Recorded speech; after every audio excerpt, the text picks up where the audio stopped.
que é a ART?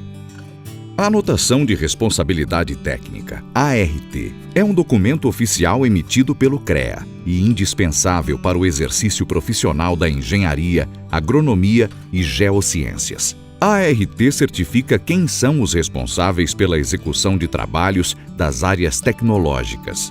Para a segurança de todos, a ART garante que obras e projetos técnicos sejam conduzidos por profissionais habilitados. Além disso, a ART valoriza a atuação profissional, registra sua autoria, resguarda o contratante e o contratado e permite constituir o acervo técnico, um histórico da atuação do profissional que tem grande valor no mercado de trabalho. A ART é essencial para a segurança de todos, principalmente da sociedade. CREA São Paulo. Fiscalização. Boa para o profissional, essencial para a sociedade.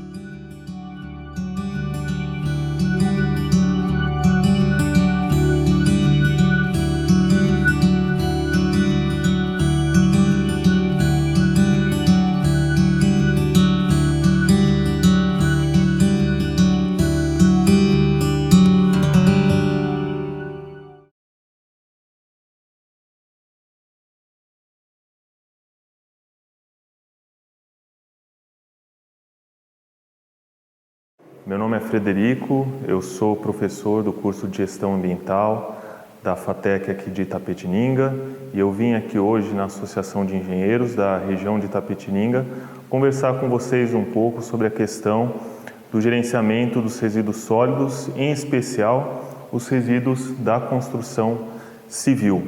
Os resíduos em geral, eles são uma grande problemática ambiental, não só no Brasil como no mundo inteiro, Essa é uma questão que não tem como deixar mais para frente, como ficar adiando ela, Porque ela envolve uma série de problemas, tá? Tanto de ordem ambiental, quanto de ordem de saúde, quanto de ordem econômica, Que passa inclusive pela ocupação de terrenos, já que a população ela vem crescendo e consumindo cada vez mais resíduos. E dentre esses resíduos, destacam-se então esses resíduos da construção civil, estão relacionados aí ao dia a dia do profissional da engenharia, e de grande importância para a gestão ambiental como um todo. Os resíduos da construção civil, eles representam uma parcela muito importante dessa problemática dos resíduos sólidos, e embora a gestão total dos resíduos sólidos ela tenha sido um problema que mereça atenção e ainda precisa muito de atenção, seja por conta da destinação final, que precisa ser ambientalmente adequada e ainda está muito aquém daquilo que seria o ideal, quanto por conta dos processos de reciclagem, de reaproveitamento, os resíduos da construção civil eles têm sido, de certa forma, negligenciados. E esse setor é um setor que ele está sempre em crescimento, porque nós temos o aumento da população como um todo, Esse é um setor, então, que sempre tem demanda, que lida com recursos naturais não renováveis, principalmente. Então, na fase de extração, nós já temos grande impacto, por conta da mineração, principalmente, transporte com caminhões pesados, muita movimentação, portanto, de impactos naturais, de recursos naturais, com o consumo de material e poluição que ocorre nesse processo. Dentro dos resíduos da construção civil também nós temos baixos índices de reciclagem ou reaproveitamento, mas também temos algumas experiências positivas, Para termos uma ideia, o Brasil ele consome entre 41% a 70% dos resíduos sólidos urbanos, esses resíduos eles são provenientes da construção civil. Então o problema dos resíduos sólidos já é um problema grande, de grande demanda, um problema ambiental de grande importância. E nós temos a grande participação, portanto, dos resíduos da construção civil. Em termos de consumo de recursos naturais, também o impacto é grande, os números são grandes. Em torno de 14% a 50% do consumo de recursos naturais, de todas as atividades, estima-se que essa fração se deva ao setor da construção civil.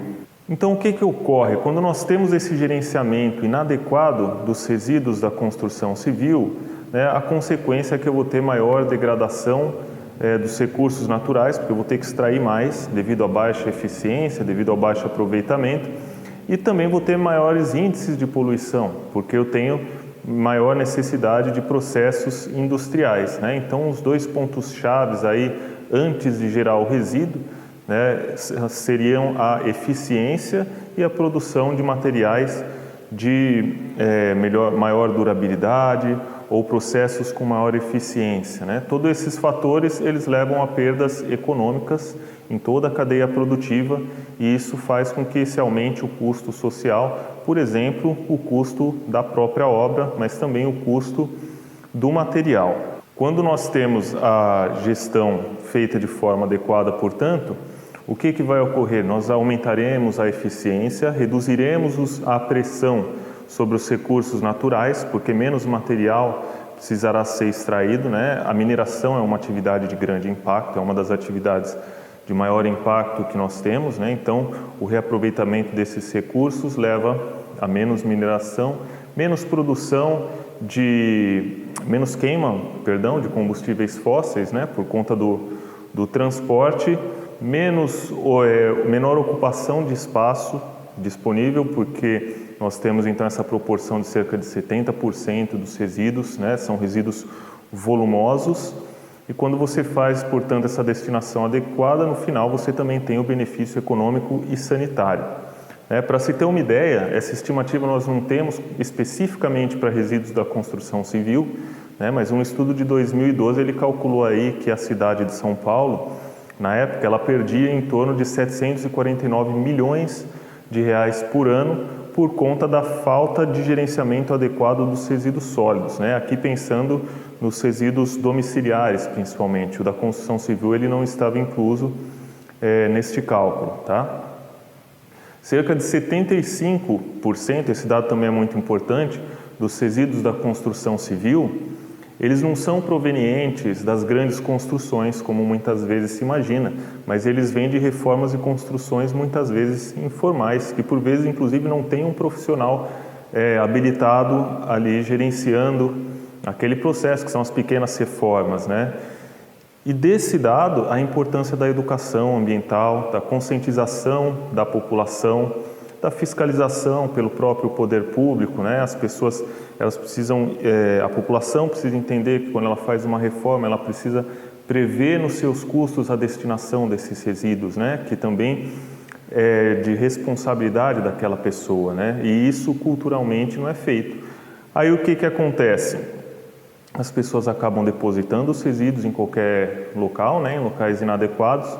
Uma vez que você deposite resíduo em um lugar, você estimula outras pessoas a depositarem mais, e esse local vira não somente um depósito de resíduos da construção civil, que já é péssimo, né? Mas muitas vezes as pessoas começam a jogar lá também animais mortos, resíduos domiciliares, geram um problema sanitário. Nós temos aí poluição visual, nós teríamos poluição dos recursos hídricos, quando esses resíduos são jogados frequentemente aí em ribanceiras e acabam parando nos recursos hídricos, podendo gerar assoreamento também, né? Reduzindo a disponibilidade de água para a população.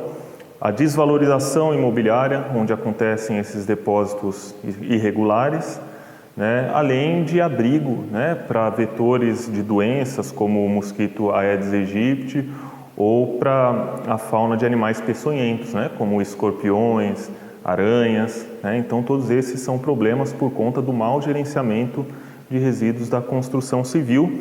E lembrando que o cidadão comum ele tem uma participação importante, né? Assim como também o tem o engenheiro, o fabricante, a mineradora, o gestor ambiental, né? Todo esse sistema ele envolve diferentes atores, né? É um problema multidisciplinar. E se fica faltando uma parte do processo, o gerenciamento ele não funciona, né? É isso que ocorre.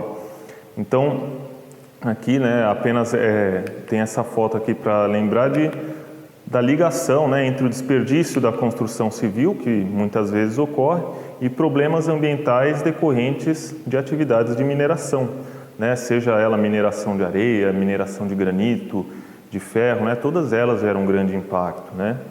O engenheiro, seja o engenheiro de produção, de materiais, o engenheiro ambiental, né? Ele pode atuar buscando soluções para esse problema, né? Soluções para o problema de acúmulo de resíduos de mineração, por exemplo, O gestor ambiental ele vai atuar gerenciando esse processo junto ao poder público, né? Qual que é a melhor forma de fazer a fiscalização, o diagnóstico, né? E aí nós temos então diferentes profissionais que devem agir, né, ali no próprio canteiro de obra, fazer a segregação correta dos resíduos, facilitando a reciclagem.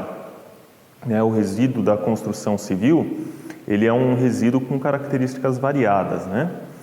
E, portanto, ele deve ser tratado de forma diferenciada, né? Nós temos resíduos inertes, nós temos resíduos perigosos, resíduos com possibilidade de reciclagem e sem possibilidade de reciclagem, né? Então, a principal legislação seria a Resolução CONAMA 307 de 2002, que ela classifica esses resíduos em 4 classes, né? Conforme o uso ou a periculosidade, né? Sendo classe A aqueles que podem ser reutilizáveis ou recicláveis como agregados, e aí eles vão ser utilizados na pavimentação, né? Ou na formação de concreto, e aí são necessários muitos estudos nessa área, porque às vezes a gente tem uma tentativa bem intencionada, mas aí falta o estudo daquele material, da resistência dele, da aplicabilidade dele na obra. Ou às vezes deixa-se de lado porque prefere-se fazer o que sempre foi feito, né? Então há a necessidade do profissional com uma boa formação, com o espírito empreendedor, no sentido de tentar resolver os problemas da sociedade, né? De atuar e se aventurar aí nessa área tão necessária, né? Temos os resíduos reutilizáveis ou recicláveis para outro fim, né? As obras elas também geram papel, papelão, plástico, vidro, né? Metais. Classe C seriam aqueles que ainda não têm tecnologia viável para sua reciclagem, né? Mas um exemplo é o gesso, que ele saiu da classe C porque não se tinha tecnologia viável para reciclagem. Hoje em dia nós já temos algumas possibilidades de reutilização, reaproveitamento dos resíduos de gesso, né? Um grande exemplo de sucesso é o que se faz no cimento, por exemplo, que eles aproveitam escórias de alto forno para a produção de alguns tipos de cimento, né? Esse também é um exemplo interessante. E outros tantos aí que pode se desenvolver, né? Como, por exemplo, o caso das bioconstruções, que são construções diferenciadas, de baixo impacto. Então, a gama aí de campo de pesquisa, de atuação, de desenvolvimento de tecnologia é muito grande dentro dessa área.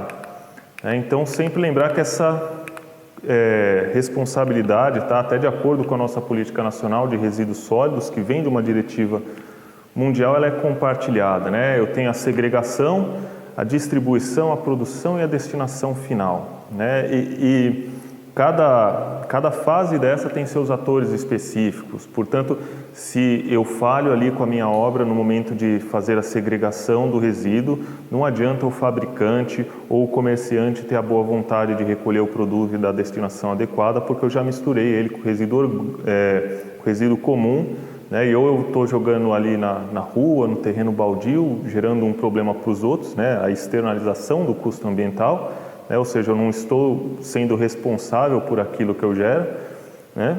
Ou então eu estou destinando isso de forma inadequada junto com os resíduos domiciliares e vai ocupar espaço lá no lixão, o que gera grandes custos para a prefeitura, né? A maior parte do orçamento das prefeituras ela vem dos gerenciamentos de resíduos, portanto acabam sendo impostos mal destinados, né? Eles podiam estar sendo destinados para áreas como educação, saúde e acabam tendo que ser destinados para, por exemplo, espaço e manutenção de aterros por conta da destinação inadequada. O tamanho desse desperdício, né, na construção civil, ele chega a ser aí de 3 a 8% quando você considera custos da construção civil, né, o custo da obra. E quando o estudo ele considera a geração de resíduos, né, dentro de uma mentalidade de sustentabilidade como um desperdício também, então você vai ter aí até valores de 30% de desperdício na construção civil por conta dos resíduos, né? Sendo que no Brasil a gente tem uma média aproximada aí que varia entre 230 e 730 quilogramas de lixo por habitante por ano. Portanto, né, esse é um problema de todos. Ele gera problemas na água, no solo, no ar, né? Seja pela emissão de partículas, seja pela queima de combustíveis fósseis, seja por conta de assoreamento de rios, seja por conta da entrada de materiais solúveis dentro dos recursos hídricos que encarecem o tratamento da água ou empobrecem a qualidade da água, seja por conta de ocupar território ou de contaminar o subsolo, né, gera poluição visual, desvalorização imobiliária, gera proliferação de vetores, doenças, né, então gera uma série de problemas para a população como um todo, né? Portanto, necessária aí essa colaboração de todos os agentes. Eu gostaria de finalizar essa nossa breve conversa, né, salientando que este é um campo que certamente ele empregará muitos profissionais, porque esse é um problema urgente, né, não somente do Brasil, mas do mundo, né? Chega um momento que você tem que parar de ficar acumulando resíduos e tem que fazer alguma coisa com ele, e dentro dessa perspectiva de economia, de ciclo fechado, de melhorar processos, né? Isso são as atitudes sustentáveis, né? As visões sustentáveis, sistêmicas, elas tendem a ser econômicas no longo prazo, né? Às vezes não no curto prazo, mas no longo. Mas para isso o que precisamos? De profissionais com embasamento técnico, que saibam trabalhar de forma multidisciplinar, porque o problema ele não envolve somente uma área do conhecimento, né? E que se arrisquem aí com as novidades, mas se arrisquem de forma técnica, de forma embasada, né? De forma firme. Então é isso. Muito obrigado. Tá? Eu aproveito para deixar o recado de que em breve, ainda não temos as aulas, mas estaremos tendo aí o vestibular da FATEC, né? Temos o curso de gestão ambiental para quem se interessar pela área, né? E também temos aí os diferentes cursos de engenharias na região, que são todos profissionais que podem contribuir muito para a sociedade resolvendo esse tipo de problema, atuando nessa área. Obrigado.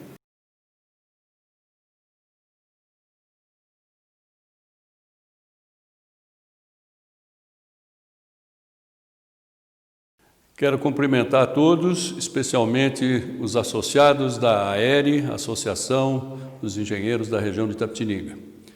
O objetivo da nossa fala de hoje é tratar da Política Nacional dos Resíduos Sólidos. Meu nome é Décio Hungria Lobo, eu sou diretor de Meio Ambiente da Associação. A Política Nacional dos Resíduos Sólidos, ela é fruto da Lei 12.305 de 2010. Ocorre que essa lei já é filhote, vamos dizer assim, da Lei da Política Nacional do Meio Ambiente, que remonta lá de 1981. E a par disso, e na sequência disso, nós temos a Lei dos Crimes Ambientais, que é de 1998. Tudo isso para mostrar mais ou menos esse arcabouço legal e mostrar como funciona a questão legal no Brasil e o espaço de tempo entre a promulgação de uma lei, de outra e de uma complementar e de outra. Nós temos exemplos de leis que foram promulgadas e os decretos que viriam na sequência para regulamentar essas próprias leis demoraram mais de 10 anos. Esperamos que não seja esse o caso. A função do Estado é de comando e controle das ações dentro do país e da maneira como os cidadãos devem se comportar para o benefício de todos. Dessa forma, a Política Nacional do Meio Ambiente fez com que essa questão dos resíduos sólidos, principalmente e ativamente da construção civil, merecessem um capítulo especial, já que representam, de uma certa forma, uma grande ameaça até para a questão ambiental. Nós sabemos que uma sociedade desenvolvida é uma sociedade amparada em 3 pilares: economicamente rentável, socialmente justa e ecologicamente saudável. Dentro da Política Nacional do Meio Ambiente, houve a delegação desses poderes da execução dessa política para os estados e municípios, mas dando ênfase a que esses assuntos sejam tratados de forma regional, quando for o caso. As micro-regiões são muito importantes, muitas vezes, para resolver em conjunto os problemas decorrentes dessa questão do resíduo sólido da construção civil em regiões de cidades de pequeno porte. Aqui no município de Itapetininga, nós participamos, enquanto Associação dos Engenheiros, enquanto Conselho Municipal do Meio Ambiente, da elaboração da Lei 6329 de 2018, portanto há 2 anos, e que trata dos princípios, objetivos, instrumentos, penalidades dessa questão tão séria que é o tratamento dos resíduos sólidos, o destino dos resíduos sólidos, o transporte dos resíduos sólidos, enfim, tudo o que faz parte dessa cadeia, vamos dizer assim, dessa cadeia dentro da construção civil. Nós temos ainda que regulamentar alguns aspectos dessa lei e, dessa forma, um decreto está sendo preparado, já está praticamente finalizado e deve ser publicado brevemente para que nós possamos, então, passar efetivamente a cobrar do cidadão os resultados da aplicação dessa nova legislação. O objetivo que nós temos em mente seria, claro que não dentro de um panorama utópico do lixo zero, como é o sonho da sociedade, mas principalmente da racionalização, da redução, da reciclagem, das redefinições dos materiais a serem usados na construção civil e da reutilização, porque existem confusões entre reciclagem e reutilização. Reciclagem é quando nós pegamos um material e passamos ele por um novo processo, eventualmente até industrial, para poder ser utilizado. E a reutilização é a utilização do próprio material. Então, isso é muito comum na construção civil, quando a gente reutiliza o madeiramento, quando reutiliza as telhas, quando reutiliza os tijolos, enfim. Isso é muito importante. Dentro dessas características desse decreto, nós vamos ter bem especificado o que diz respeito à definição dos materiais, né, quanto às suas características, as maneiras como isso pode ser feito, como a triagem pode ser feita desses materiais, o acondicionamento, o transporte, o beneficiamento desse material e, principalmente, o destino. O destino é a palavra-chave. Nós temos que diminuir a produção desse material através do uso racional dos mesmos, para que nós tenhamos pouco material para ser destinado, já que o material que sobra, eventualmente o cimento que é triturado, ou o pó, enfim, dos tijolos, enfim, moídos na construção civil, eles são materiais de muito baixo custo e, portanto, de difícil, vamos dizer assim, consideração para uma atividade empresarial. Então, não vale muito a pena mexer com esse assunto, segundo especialistas, inclusive um que nós conversamos há pouco tempo. Dessa forma, eu procurei dar só uma ideia do geral do assunto, mas quem poderá dar uma resposta mais detalhada para vocês é o engenheiro Rodrigo Terra, que é engenheiro agrônomo, formado pela Universidade de São Paulo e que é membro aqui da nossa associação e que vai, então, entrar nos detalhes e responder às perguntas e às dúvidas mais frequentes. Muito obrigado.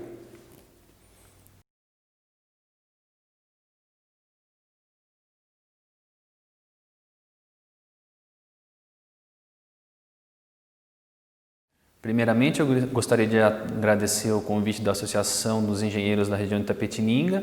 Eu sou o Rodrigo Terra, sou engenheiro agrônomo e eu estou aqui para esclarecer algumas questões que são da maioria das pessoas aí com relação aos resíduos da construção civil.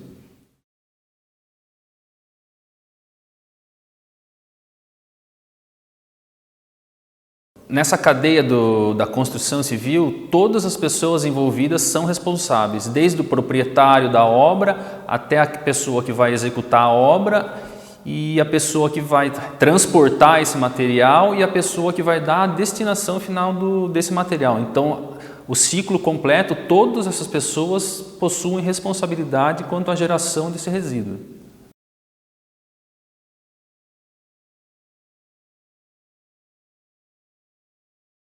O ideal, conforme prevê a legislação municipal, é que esse material, na construção, ele já seja sempre triado, separado e ele seja transportado em caçambas, né?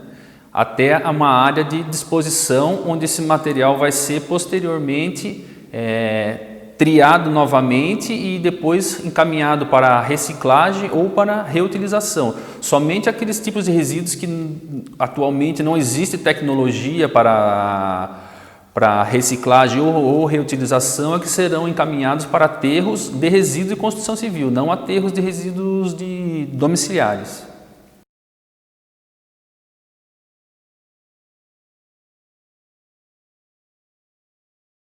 A fiscalização fica a cargo do poder público.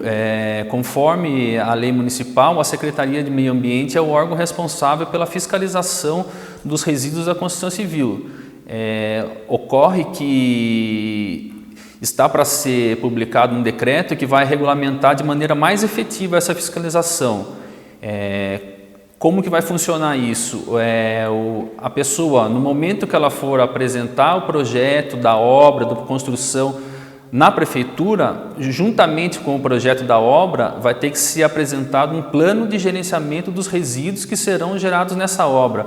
Ou seja, tijolos, cimento, ferro, madeira, qualquer tipo de resíduo que for utilizado nessa obra e que terá que ser descartado futuramente, vai ter que constar desse projeto a quantidade, volume, quem vai realizar o transporte desse material e quem vai dar a destinação final ambientalmente adequada desse material.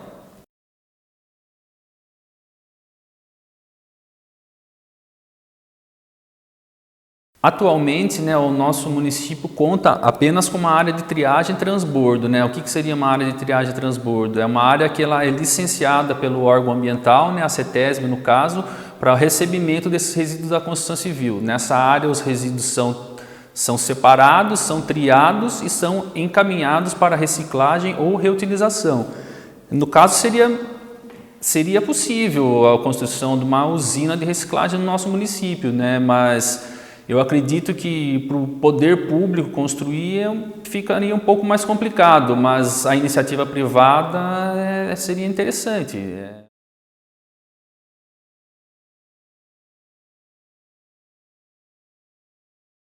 Dando o município de Itapetininga como exemplo, o município possui um ecoponto, que se chama, um ponto de entrega voluntária. O que seria esse ponto de entrega voluntária?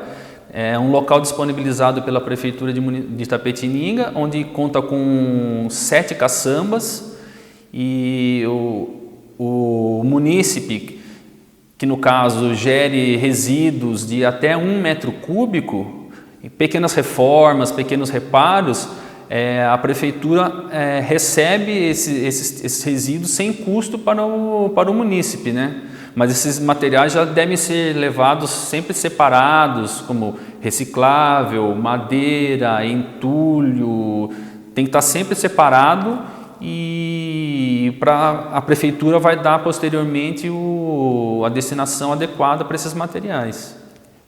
Aí já no caso das grandes construções e obras maiores que gerem mais do que 1 metro cúbico, aí o proprietário ele é obrigado a contratar o serviço de uma caçamba, e essa caçamba vai fazer o transporte até a área de destinação ambientalmente adequada, que no nosso caso aqui no município de Itapetininga existe apenas uma área licenciada pela CETESB, fica lá no Capão Alto.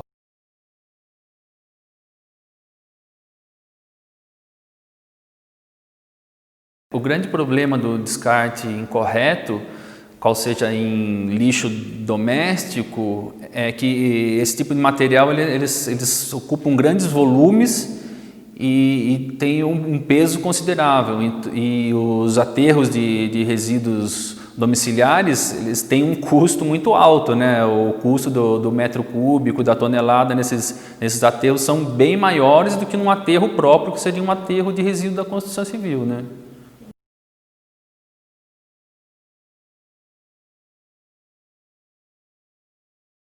Hoje em dia já existe bastante tecnologia para transformar esses agregados em produtos ou subprodutos que podem ser utilizados na própria construção civil mesmo. Podem ser feitos blocos, podem ser feitos calçamentos, pode ser usado em asfalto. Tem diversas utilidades hoje que são possíveis com esses resíduos depois de beneficiados.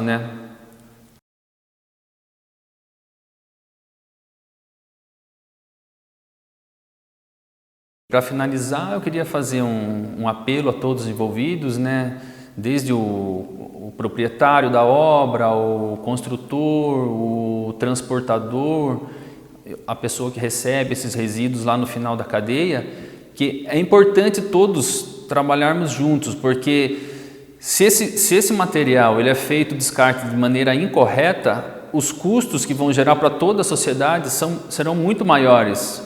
Qual seja, não só pelo impacto ambiental, mas esses resíduos, por exemplo, se eles forem jogados num terreno baldio, a prefeitura ela vai ter um custo enorme para fazer a limpeza desse terreno, para fazer a remoção desse material. O descarte incorreto gera prejuízo para toda a sociedade. A gente não pode pensar só na gente, né? A gente tem que pensar num conjunto, e por isso que é importante que cada um faça a sua parte.